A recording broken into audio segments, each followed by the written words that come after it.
Hey, oozes and bunnies. This is a preview of the most recent Party Planning, an extra podcast that the Join the Party crew makes for our Patreon. If you want to listen to the whole thing, go to patreon.com/jointhepartypod. Check out this preview.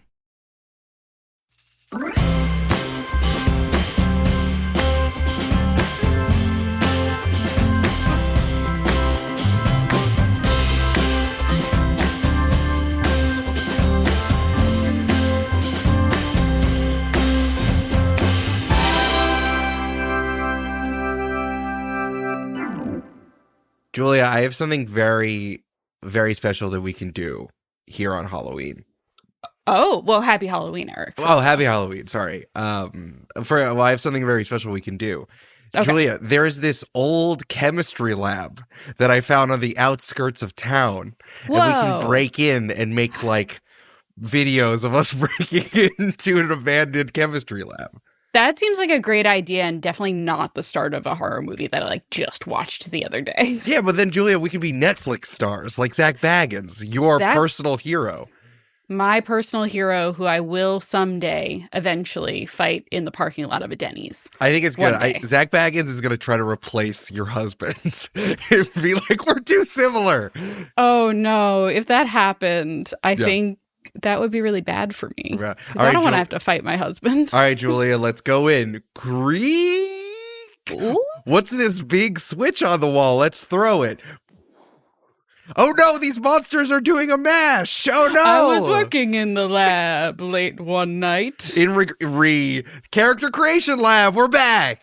It's the Character Creation Lab, Spooky Edition, the Monster Mash. It's a monster mashup of our ideas. Julia, we're back to doing something that we did like 5 years ago. Yeah, I'm trying to do the Monster Mash, which technically is not a real dance, but rather is like a spooky... Oh, actually, someone made this up, but it was not intended by Mr. Boris Crockett, I think his name was, where it is basically the mashed potato, but then you put your arms out like you're Frankenstein. Oh, that sounds about right. Yeah. That seems fun.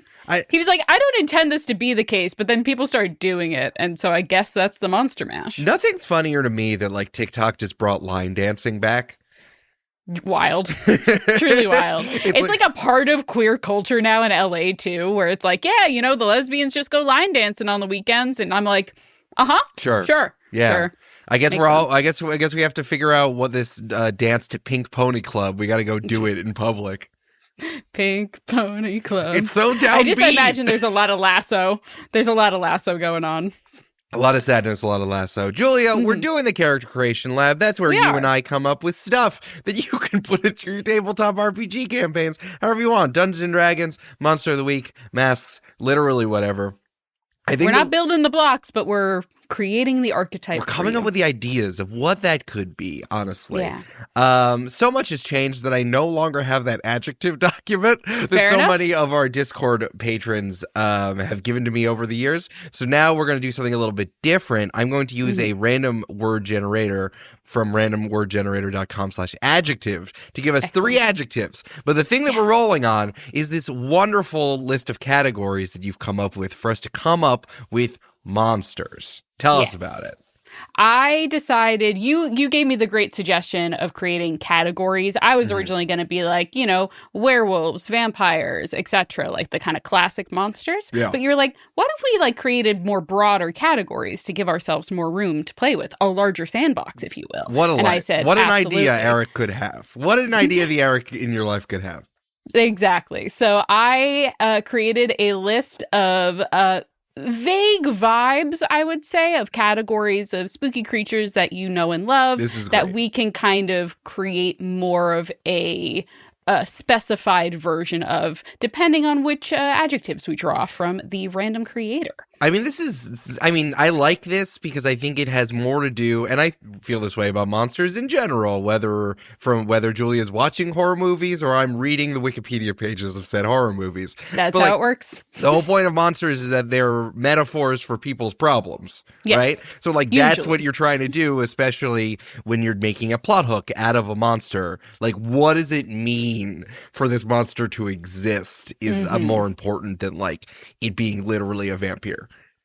Yeah. Well, I mean, like, what horrors, what fears does this monster represent in society or in a person's life in general? Like how Zach Cregger's apparently just is disgusted by older women's bodies. And I love Barbarian and I love Weapons, but that is kind of just the plot of both of those movies. It's true. It's like, I'm too busy mourning my friend. I'm going to think about how older women scare me instead. Yeah. Yeah. And unfortunately, his wife, very hot. So I guess that's part of it.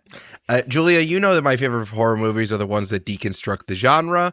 I rewatched Scream recently, my favorite horror movie. Julia, here's something I want to talk about really quickly. And I felt this the entire time, but rewatching Scream recently made me think this way.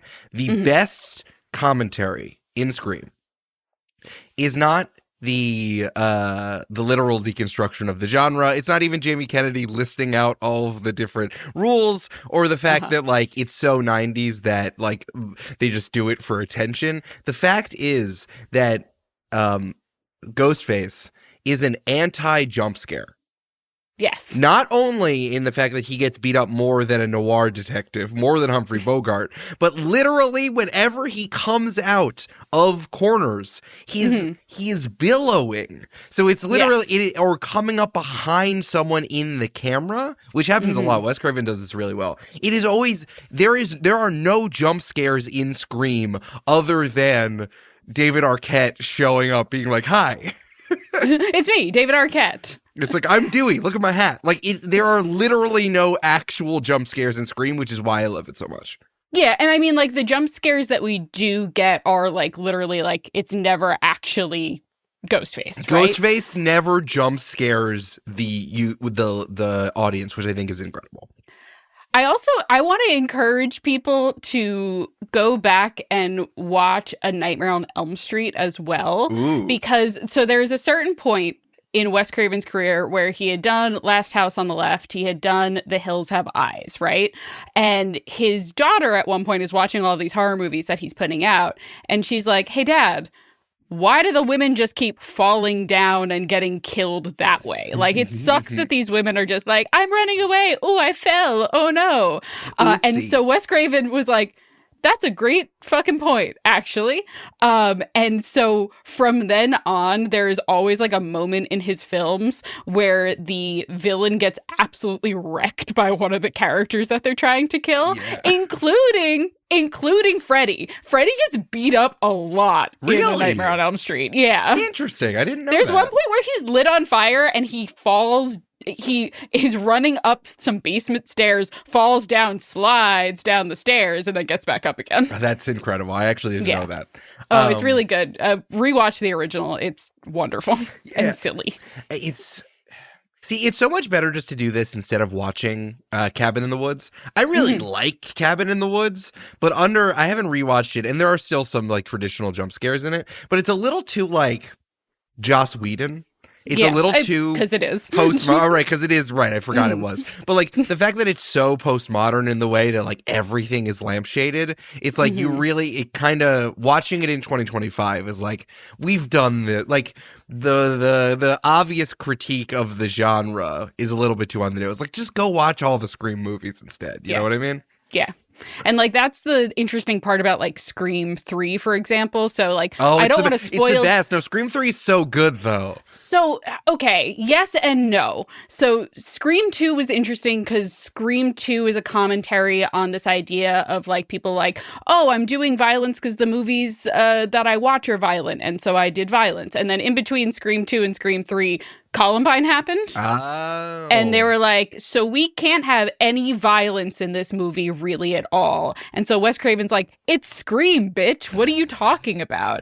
And so what ends up happening in Scream 3 is it's more of a commentary on like Hollywood, which... Because they're making a movie about the previous two Screams, which just feels earned. It feels earned. Yes.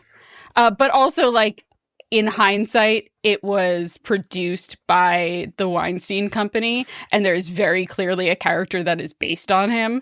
Pretty and good. Is very and like that's the one that I don't mind spoiling. The killer ends up being that dude. So in like hindsight, a lot of people are like, Scream 3 is actually really good because Wes Craven had a lot of commentary on like what was going on in Hollywood at the time, but no one wanted to talk about it.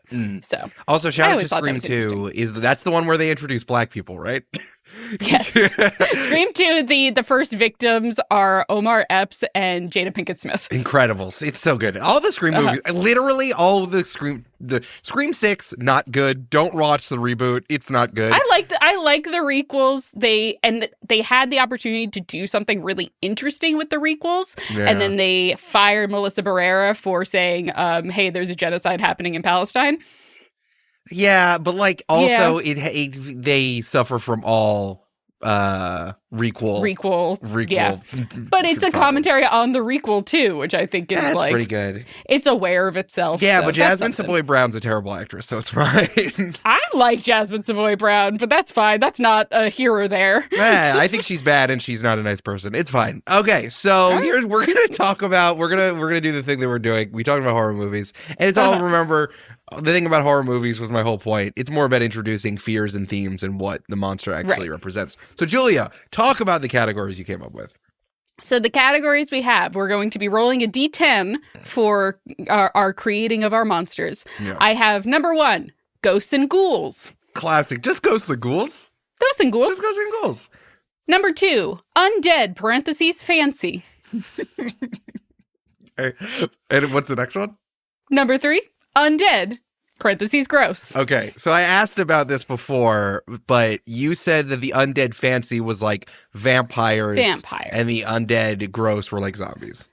Yeah, like the undead fancy in my mind is like vampires and the ladies from Death Becomes Her. Sure. And then the undead gross is pretty much like any sort of like zombie, something decaying, like in a swang perhaps of like a vampire variety, but they're like scary, or like a Nosferatu, which is I guess different than a Dracula. Do not talk to that vampire, very popular Vampire the Masquerade, and not talk about the Nosferatu as its own thing. That's real. Yeah.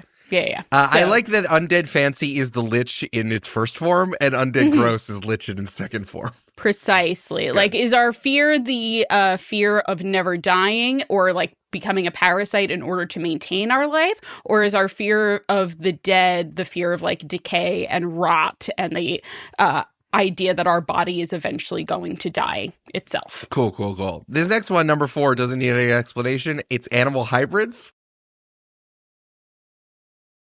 That was great. My favorite part was the accent work. If you like that, you got to hear the rest of Party Planning by joining the Patreon at patreon.com/jointhepartypod.